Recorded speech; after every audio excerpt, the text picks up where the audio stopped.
Now, looping back to the title, I mentioned at the beginning, we have a very early example of Buddhist publishing. For most of Chinese history, people look at Buddhist texts in terms of canons, right? When were the canons produced? What's in the canonical collection? What do the canonical scriptures say? In this entire period of time, from about the 1860s into the 1960s, there were only 2 editions of the Buddhist canon printed in China. And both of these were not newly compiled. They were reprints of editions that had already existed. Reset the type, that sort of thing, or reproduced an edition of the canon that had been lost for a very long time.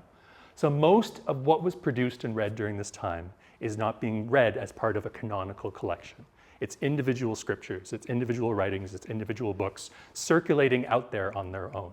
It's not part of a canon in a library that somebody goes and consults. I think part of the reason why so much of especially Buddhist studies has been focused on the canon and focused on canonical collections is that it fits in well to our academic minds, right? If you want to know what the scriptures say, you go to the standard canon compiled by a bunch of people who knew what they were doing and you look at that. But on the ground in history, most people did not access Buddhist publications as part of a canon. They accessed them individually. This is an individual volume. It may be included in a canonical collection or it may not.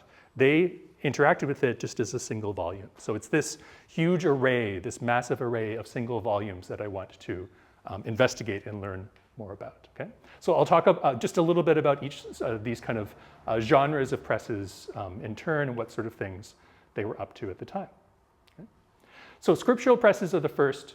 They produced thousands of titles. Most of what they were printed was editions that had already existed. They're not newly composed works. They're either collections of existing scriptures that were translated long ago, or they're reprints of things that were already in existence. They mainly used woodblock printing, so a well-understood, established pre-industrial technology for printing these works. And from the evidence that I've found, the many scriptural presses that popped up around China often collaborated so that they wouldn't both be working on the same project at the same time. They would, many times in the sort of monthly reports of these institutions, they'll include a line saying, we were going to reprint this text, but we found out they're doing it over in Changzhou, so we're not going to be doing it because why do you need 2 different editions of what is essentially the same text, right?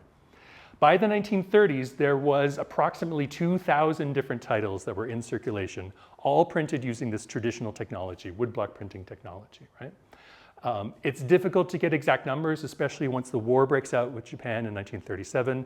Many of these institutions are either closed or shuttered, and during the Civil War that follows, it's very difficult. They don't produce regular reports during this period.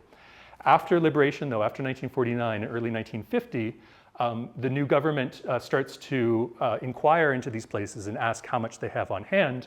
And the few hard numbers that we have, for one example, the Central Scriptural Press located in Beijing, when they went in 1950 and asked them and got the numbers, they had on hand 30 million Buddhist texts, 30 million printed Buddhist works. And this is after years of war, both civil war and the war with Japan. They still had on hand this number of books, made up of about 500 titles in total, okay?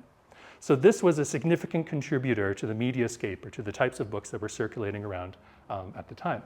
But notably, this entire institution, a 𝗘𝗃𝗃, a sort of a place for carving scriptures and printing scriptures, didn't exist before the 1860s. Even though they're using an old technology, this is a new form of institution that arose initially during the Chongzhi era, during this period of about the 1860s or so.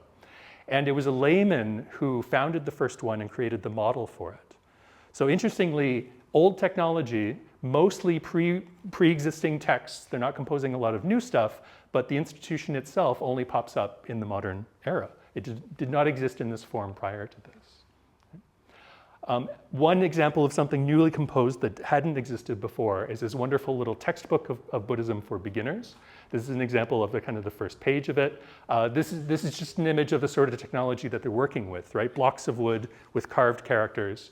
A very well-established technology in China at this point, and actually quite flexible because if you have a wood block that has a crack or damage in it, you can go through and just replace the parts of the block that are broken with new pieces of wood and new carved characters.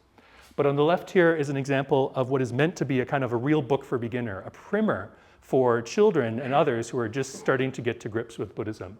And even though it doesn't reflect it in the title, it's written in the same format as the famous Sanzi Jing, the 3-character classic. This primer that had been consulted by students for centuries, right? Where do you start to learn classical Chinese, you memorize the three-character classic. Here too, the founder of the first scriptural press has composed his own Buddhist three-character classic, right? Without beginning or end, without inside or outside. If you force me to come up with a name, I have to call it the Dharma realm. So he's kind of fitting Buddhist ideas into this mold of the three-character classic, but not really something that had existed before.